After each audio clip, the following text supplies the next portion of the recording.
Why do some men seem to ignite a woman's desire as if it was second nature, while others, despite being attentive, patient, and kind, find themselves trapped in endless friendship, or worse, in relationships where passion flickers and dies? You may have tried to be the generous one, the good listener, the man who offers flowers and comfort without expecting anything in return. Yet, the spark never quite arrives. That is the hidden reality most men live. They believe that desire is something earned through kindness, begged for through effort, or granted by luck. But in truth, desire is not negotiated. It is awakened. It is drawn out of the unconscious, stirred in places she herself cannot name. If you are still here, it is because some part of you recognizes this. There is a concealed truth, one too unsettling for conventional dating advice, one that exists beneath surface-level gestures. Desire is not switched on by empty words, by relentless availability, or by obedience. It is ignited by presence, by authority, by mystery, and by emotional depth that resonates with her instincts more than her logic. Friedrich Nietzsche once wrote, "In every real man, a child is hidden that wants to play," reminding us that underneath civility lies something raw and unpredictable. And it is that unpredictability that women instinctively feel today. You will learn a method that fuses Machiavelli's ruthless clarity with the timeless psychology of Jung. It is not about cheap tricks or coercion. It is about understanding the architecture of human passion.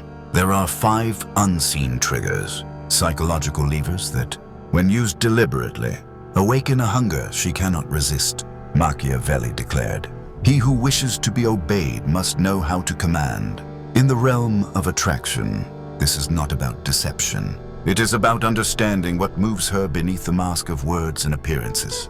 Because in the world of desire, primitive needs are stronger than social ideals. Leave now, and you remain among the countless men who give and wait, whose efforts are forgotten, whose yearning turns into silence. Stay, and you will glimpse the game from the opposite side, the vantage point of a man who never pleads, never seeks permission, but instead creates a fire that imprints itself on her memory.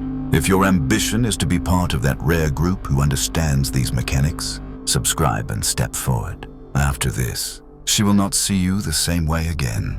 Let me illustrate with a story. There was once a man who lacked wealth, beauty, or commanding size. Yet the women others deemed unattainable found themselves inexplicably drawn to him. He did not chase with texts. He did not attempt to purchase affection with gifts. He did not bombard them with hollow praise. Instead, he watched quietly, listening beyond the surface, catching glimpses of their hidden fears and their unspoken cravings. And when he chose to act, every word, every pause, every look felt deliberate, as though charged with invisible electricity. A close companion, baffled by his influence, asked what his secret was. He smiled and said, "I do not strive to be liked. I aim to strike chords they did not know could sing. I do not ask for approval. I invite surrender." This man's wisdom was not learned from casual advice columns or fleeting internet chatter. He drew from the works of Machiavelli, from the archetypes of Jung, from the observations of human nature recorded through centuries. He realized there are depths in the female psyche that cannot be reached with hands or sweet phrases. They are stirred by presence, by mystery, by emotional tension that speaks directly to instinct. When you master this, you will never need to plead for intimacy again. It will be she who seeks your touch, who longs for your closeness, who remembers you even when she wishes to forget.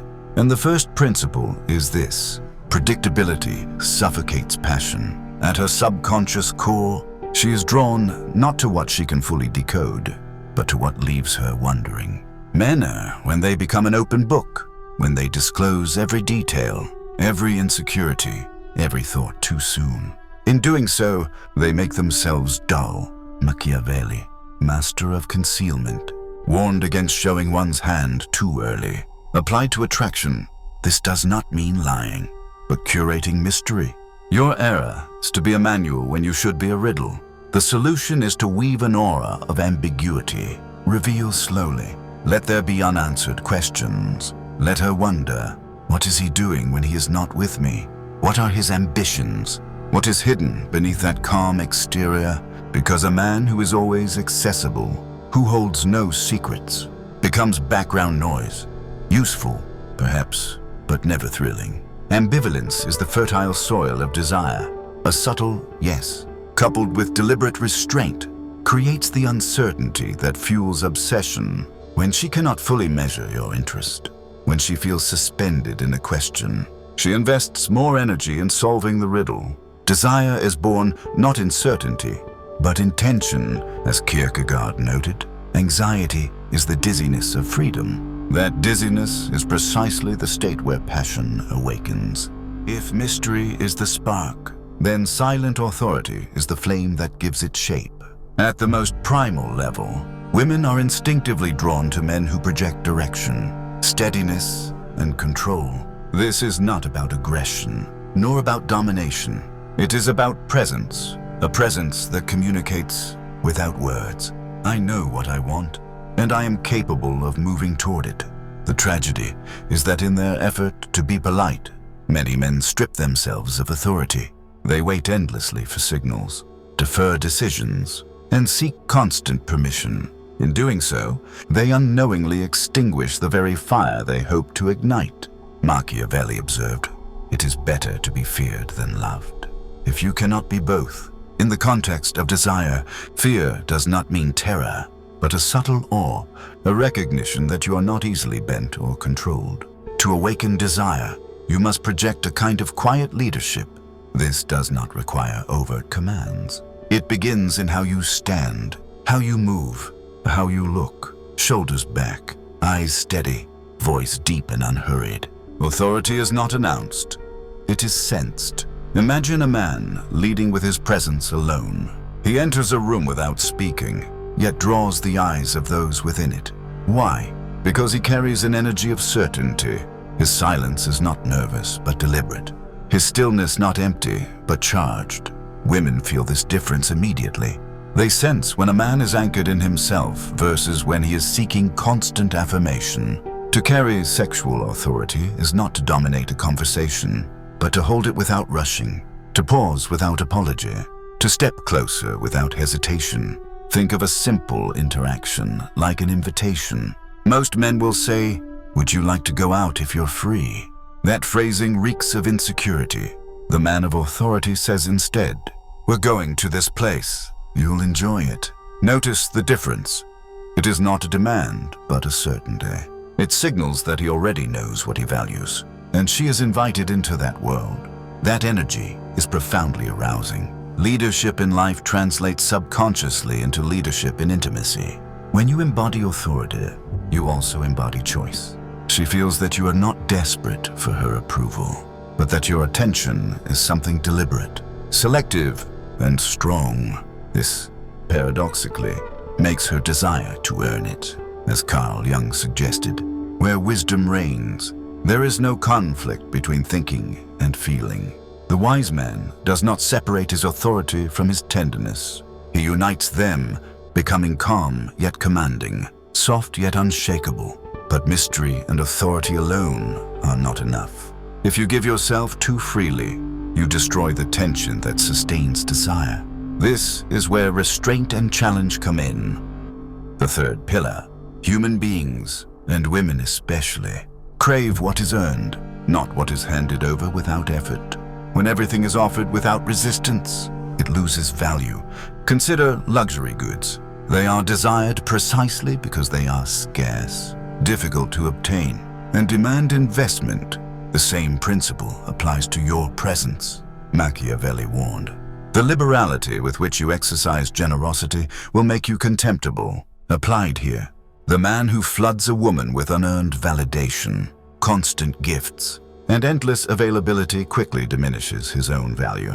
His mistake is to present himself as a prize already won, when he should be a challenge worth striving for. She must feel that her attention, her effort, and her persistence matter. That intimacy is not an automatic right, but something that builds through tension. Think of the ancient tales of knights and quests. The treasure is never given freely at the start. It must be earned through challenge, through trials, through persistence. Desire functions the same way. If she can have you without investment, the mystery dies. But if she must step toward you, if she must prove her interest through action, her emotions deepen. As with fire, it is the restraint of oxygen that makes the flame burn hotter. When she flirts, do not leap immediately. Respond with a look that hints but does not confirm, with a pause that creates room for imagination. When she seeks your validation, let her effort unfold before you reward it. The restraint you embody is not cruelty. It is art.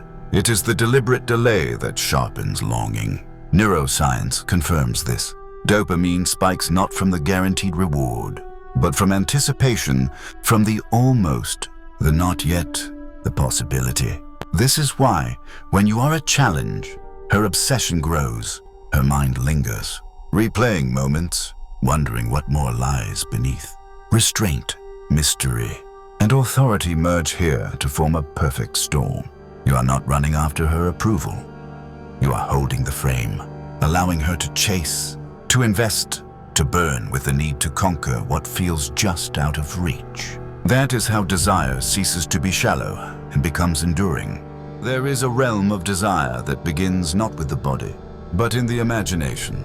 Too many men focus solely on physical charm or superficial compliments, while ignoring the deeper truth. Passion lives first in the mind. Women, like men, carry unspoken fantasies, often hidden even from themselves, shaped by archetypes, stories, and cultural myths. Carl Jung spoke of the shadow, the repressed part of the psyche that contains impulses and longings we dare not confess. Desire awakens most powerfully when you become the mirror of those hidden shadows. The mistake many men make is staying confined to what is socially acceptable.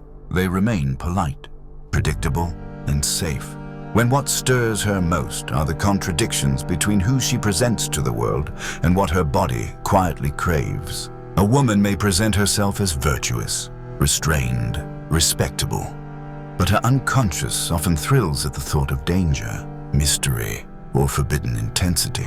The Machiavellian approach is not to vulgarize this, but to suggest, to hint, to awaken what she cannot openly ask for. Think of literature. Jane Austen's heroines lived in worlds of etiquette and propriety.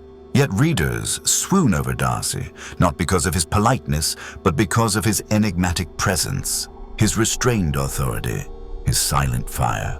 In modern culture, why do characters like James Bond or Don Draper inspire fascination? Not because they are endlessly kind, but because they hold within them a tension between darkness and control, danger and choice.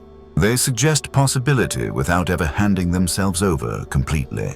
You do not need to live recklessly or act like a tyrant. What matters is projecting the capacity for power, for danger, for intensity, and then choosing when and how to reveal it. That duality, gentleness combined with potential ferocity, is what makes her imagination run wild. The poet Rilke once wrote, "For one human being to love another, that is perhaps the most difficult of all our tasks. For it is an ultimate test and proof. The test lies in holding both strength and tenderness. When a woman senses that you could overwhelm, but choose to protect, her hidden fantasies come alive. You speak to her fantasies not with crude propositions, but through the art of suggestion, a pause that lingers too long, a phrase that carries double meaning, a smile that conceals as much as it reveals. This creates space for projection, for her to cast her secret longings onto you. When she feels this, you stop being a man among others and become the canvas for her inner world. Desire then becomes uncontrollable, because it is not about you alone. It is about what she sees through you. But projection alone is not enough.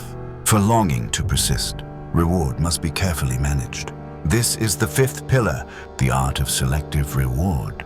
The greatest error most men commit is offering an endless stream of affection, intimacy, and validation. They become dispensers of attention, always available, always ready, always eager. In doing so, they kill longing, For desire is not nourished by constancy, but by scarcity. As Machiavelli understood in politics, loyalty is maintained not by endless generosity, but by measured reward, dispensed with strategy. Imagine intimacy as a precious feast. If the feast is available every moment of the day, it ceases to be special. But if it is rare, anticipated, and unpredictable, it becomes unforgettable. This is how the human brain works. Dopamine is heightened not by what is guaranteed, but by what is uncertain. She should not know exactly when you will reach for her, when you will step close, when you will reignite the flame. This uncertainty makes her mind circle back to you again and again. You do not deny affection or sex. Instead, you give them selectively, making each moment charged, each encounter meaningful after intensity. You step back after closeness. You allow distance. This rhythm is what keeps her invested, what makes her chase, what turns you into the one man she cannot easily replace. When she does not know when the spark will return, her longing becomes an obsession. She tries harder, invests more deeply, and burns with anticipation. This cycle, mystery, authority, restraint, fantasy, and selective reward is not manipulation. It is mastery of what already exists. These forces are at play in every interaction, whether you acknowledge them or not.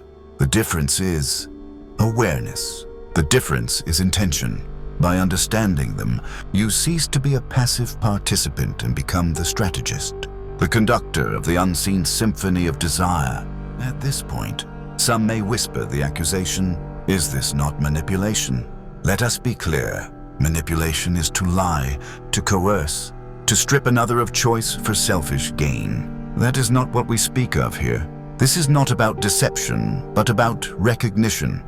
Seeing the psychological terrain as it is, not as we wish it to be. As Sun Tzu wrote in The Art of War, "If you know the enemy and know yourself, you need not fear the result of 100 battles." In desire, the enemy is not the woman before you. It is ignorance, the blindness to the instincts already moving both of you. To master attraction is not to invent new rules, but to play consciously with the rules that already exist. Ask yourself, does she not respond more eagerly to mystery than to monotony? Does she not lean towards strength and confidence rather than hesitation? Does she not crave what requires effort, what is not immediately hers? Does she not harbor hidden fantasies that contradict her public mask? Does she not lose interest when affection becomes too constant, too easy, too predictable? These are not manipulations. They are universal tendencies wired into the human mind. And when you engage them with awareness, you cease being a man at the mercy of chance. You become intentional, deliberate, capable. This is the shift. From being ruled by your desire to ruling over it. The ordinary man projects his need uncontrollably, offering it to anyone who will receive it. The strategist does the opposite. He holds his desire with discipline, releasing it with care, shaping it like a sculptor with clay. He becomes the artist of tension, of presence, of imagination. He transforms what is instinctual into what is unforgettable. Consider again the difference between the masses and the rare few. The masses cling, plead, and surrender to indifference. They mistake comfort for love, routine for passion, compliance for intimacy, and then they wonder why their relationships grow cold.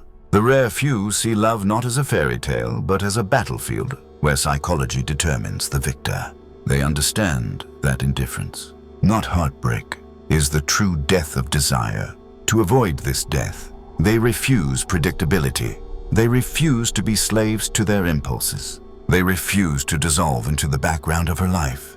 You must decide which man you wish to be. If you desire deeper passion, if you wish to be remembered as the one who awakened fire others could not, then you must stop living as an open book. Stop handing over your value without resistance. Stop begging for approval with constant gestures. Above all, stop being enslaved by your own longing. Instead, dissect every interaction. Notice her silences, her glances, her hesitations. Learn what excites her imagination and what bores her. See her psychology not as an enemy to conquer, but as a language to master. Understand this: the world of desire is not built on equality of effort. It is not a soft exchange of gifts. It is a crucible where tension, scarcity, and fantasy forge passion. Those who fail to understand are consumed by frustration and forgettability. Those who master it rise above, becoming unforgettable presences. Men who leave marks not through begging, but through resonance. If this has shifted your perspective, if it has made you uncomfortable yet awakened a spark of recognition, then good. That discomfort is the beginning of awareness. Machiavelli himself warned that truth often wounds before it frees. And this truth, that passion is not given but provoked, will cut sharply if you have lived otherwise. But the wound is necessary.